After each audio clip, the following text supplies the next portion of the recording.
नमस्ते दोस्तों, आइए मेरे यूट्यूब चैनल में आप सभी को स्वागत है। बोलो ओम नमः शिवाय। दोस्तों, आज हम सावन सोमवार व्रत कथा सुनेंगे। सावन सोमवार का व्रत करके व्रत कथा अवश्य पढ़नी चाहिए, यह सुननी चाहिए। इससे जातकों की मनचाही इच्छा पूरी होती है। तो शुरू करते हैं। एक साहूकार था जो भगवान शिव का अन्य भक्त था।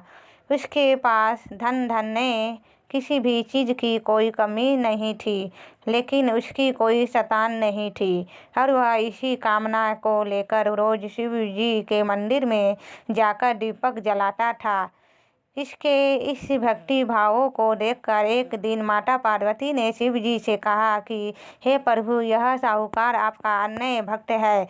उसको किस बात का कष्ट है, तो आप इसका वह कष्ट दूर कीजिए।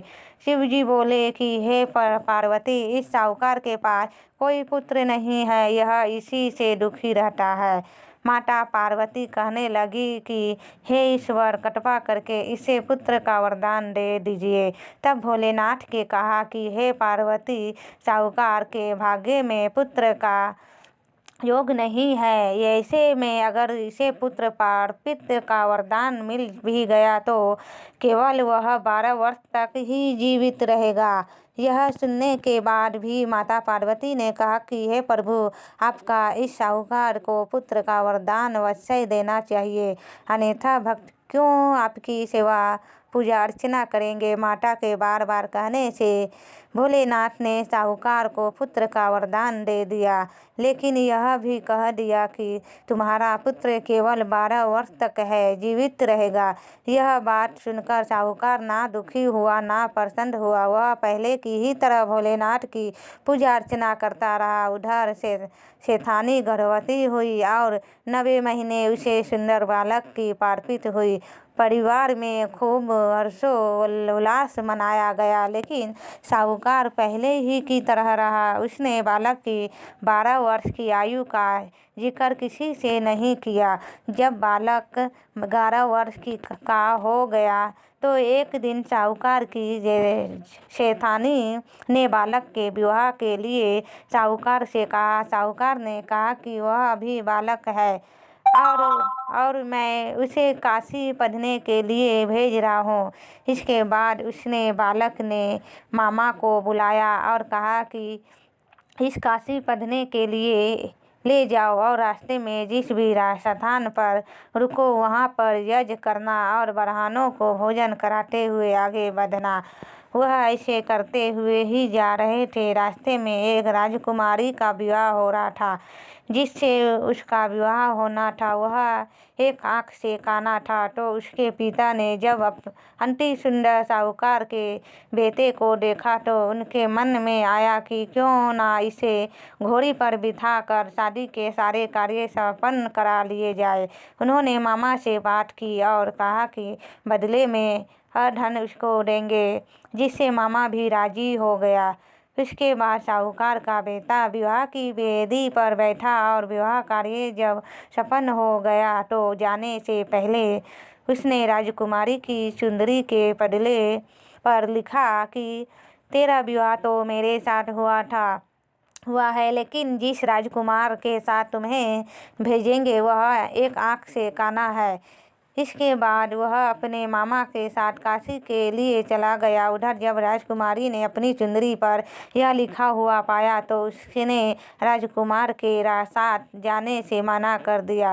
राजा ने भी अपनी पुत्री की बारात के साथ राजकुमारी की विदाई नहीं की। बारात वापस लौट आई।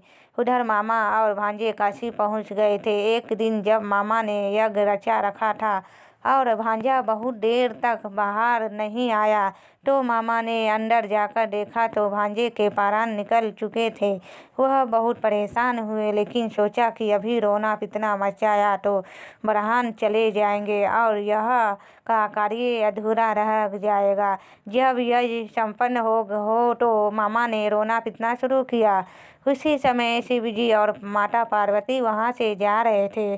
शिव जी से माता पार्वती ने पूछा, हे प्रभु, यह कौन रो रहा है? तभी शिव ने कहा कि यह वही रो रहा है, साहूकार का पुत्र, जिसको तुमने आशीर्वाद दिलवाकर साहूकार को कहवा था कि इसकी आयु 12 वर्ष है।